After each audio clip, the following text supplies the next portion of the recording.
السلام علیکم۔ کہانی گھر میں خوش آمدید۔ آج کی کہانی کا نام ہے برگد کا درخت۔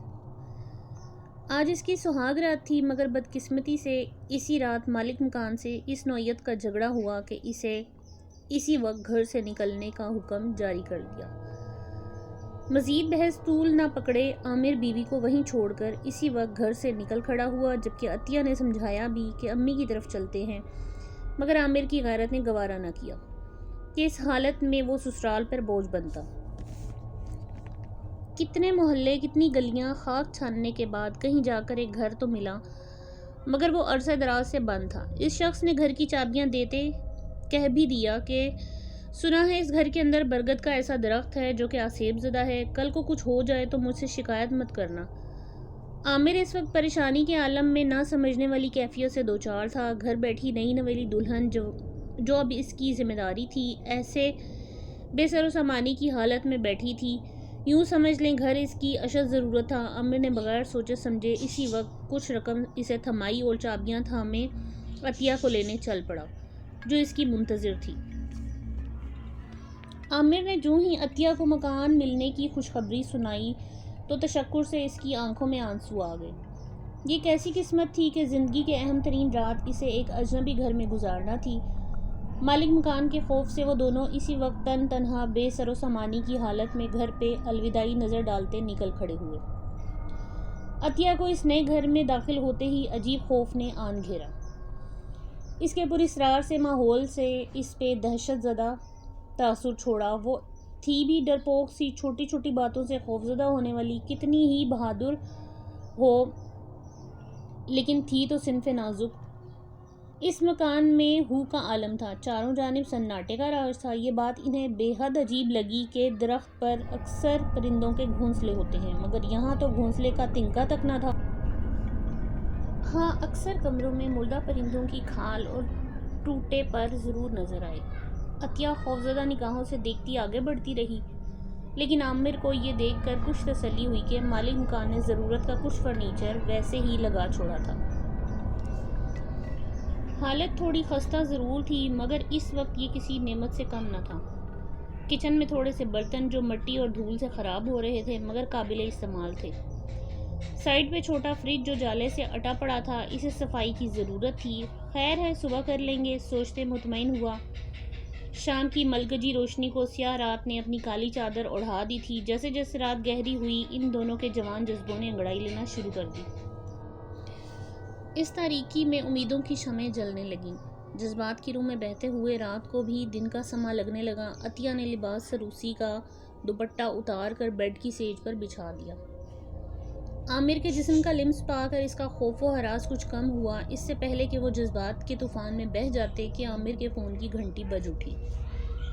عامر نے فون اٹھانے کے لیے ہاتھ بڑھایا کہ عطیہ نے اس کا ہاتھ تھام لیا۔ رہنے دینا، نہ جانے اس وقت کس کا فون ہے۔ عطیہ نے ایک انجانے خوف کو محسوس کرتے ایک التجا کی۔ عطیہ، ہو سکتا ہے فون اسپتال سے آیا ہو، کوئی ایمرجنسی نہ ہو گئی ہو، مجھے بات تو کر لینے دو۔ آپ کون سا ڈاکٹر ہیں، وارڈ بوائے ہیں؟ اسپتال میں اتنی تعداد تو ہوتی ہے کہ آپ کے نہ جانے سے وہاں کوئی فرق نہ پڑے گا۔ فون کہیں سے بھی آئے، آپ اس وقت رہنے دینا پلیز، عطیہ نے فون کو پیچھے سرکاتے ہوئے نخرے سے کہا۔ اچھا بھائی، مجھے نمبر تو دیکھ لینے دو تاکہ پتہ تو چلے کہ اتنی رات کو کون بات کرنا چاہتا ہے۔ عطیہ کے ہاتھ کی گرفت ڈھیلی پڑی تو عامر نے فون دوبارہ اٹھا لیا۔ کال ابھی تک موجود تھی۔ ہیلو، میں ڈاکٹر اسلم بول رہا ہوں، تم ابھی ارجنٹ آنا ہوگا، اسپتال کے سامنے بہت بڑا ایکسیڈنٹ ہوا ہے اور عملہ ناکافی ہے، اسی لیے تمہیں ابھی کے ابھی نکلنا ہے۔ اس کا جواب لیے بغیر فون کھٹ سے بند کر دیا گیا۔ معاف کرنا عطیہ، مجھے ابھی اسپتال کے لیے نکلنا ہے، ورنہ کئی جانیں ضائع ہو سکتی ہیں۔ پریشانی کے عالم میں اس نے عطیہ کے ہاتھ تھامے۔ عامر، میرا کیا بنے گا اس پراسرار سنسان گھر میں؟ اکیلی دہشت سے ہی مر جاؤں گی۔ خوف سے عامر کے چوڑے سینے سے آ لگی۔ عطیہ، تم بھی میرے ساتھ ہی چلو، میں تمہیں کسی وارڈ میں ٹھہراؤں گا۔ عامر کے منہ سے اچانک نکلا، نہیں، میں اس دلہن کے لباس میں کہیں نہیں جاؤں گی، مجھے بہت شرم محسوس ہوگی۔ اچھا عطیہ، سمجھنے کی کوشش کرو، مجھے فون آنا مطلب وہاں شدید ضرورت ہے۔ اگر تم نہیں آنا چاہتی تو انتظار کر لو پلیز، میں بہت جلد آنے کی کوشش کروں گا، تم اندر اچھے سے دروازہ بند کر لینا۔ عامر نے اس کے ماتھے پر بوسہ دیتے قائل کیا اور کپڑے تھامے باتھ میں گھس گیا۔ رات کا نہ جانے کون سا پہر تھا کہ کھٹکے سے اس کی آنکھ کھل گئی۔ ہلکی ملکجی روشنی میں وہ آنکھیں پھاڑے اس ہیولے کو دیکھنے لگی جو آہستہ آہستہ اس کے جانب بڑھ رہا تھا۔ خوف و دہشت نے اس پر کپ کپی طاری کر دی۔ عطیہ عامر کی آواز نے اس کے تنے اعصاب کو ڈھیلا چھوڑ دیا۔ ارے آپ! وہ یکدم بچوں کی مانند خوش ہو گئی۔ اتنی جلدی آ گئے؟ ایکسیڈنٹ زیادہ بڑا تو نہیں تھا؟ کوئی جانی نقصان تو نہیں ہوا؟ ارے نہیں، کسی نے بھدا مذاق کیا تھا، کوئی ایکسیڈنٹ نہیں ہوا، اسی لیے فوراً واپس آ گیا۔ اچھا کیا آپ آ گئے، مجھے ڈر لگ رہا تھا۔ بازوآ کرتے ہوئے وہ اس سے جا لپٹی۔ عامر کے جسم سے آنے والی بھینی بھینی خوشبو نے اسے چند پل کے لیے مدہوش سا کر دیا۔ یہ خوشبو کہاں سے چرا لائے؟ یہ پہلے تو نہیں تھی۔ اس کے کان میں سرگوشی کرتے اس نے چوڑے شانے پر سر ٹکا دیا۔ راستے میں ایک دوست مل گیا تھا، اس سے لی ہے، مجھے یہ خوشبو بہت پسند ہے۔ اس کی زلفوں سے کھیلتے اس نے اپنے گرم ہونٹ اس کی گردن پر چپساں کر دیے۔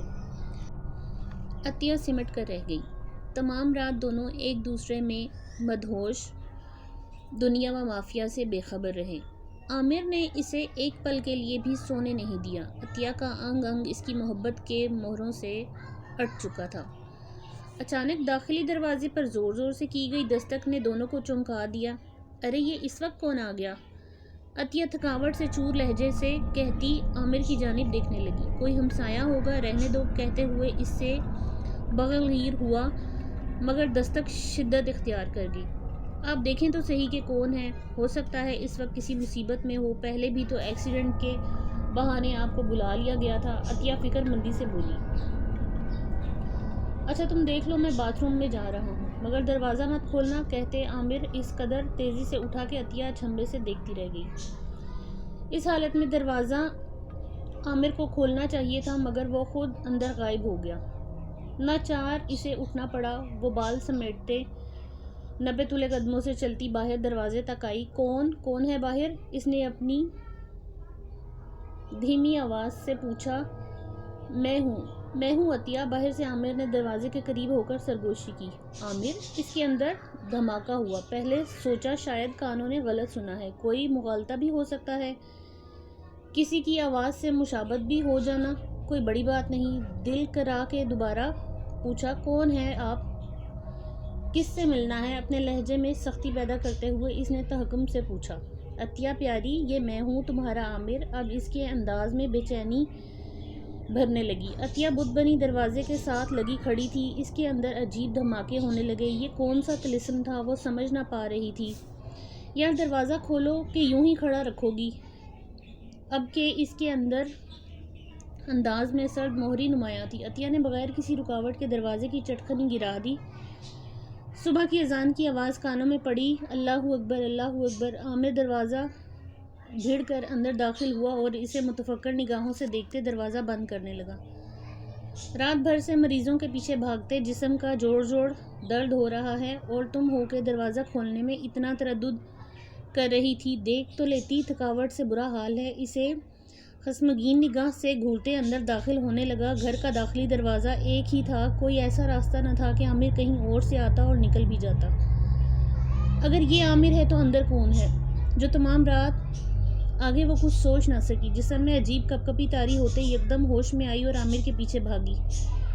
دونوں آگے پیچھے کمرے میں داخل ہوئے۔ عطیہ نے سیدھا باتھ روم کا رخ کیا جو خالی اس کا منہ چڑھا رہا تھا۔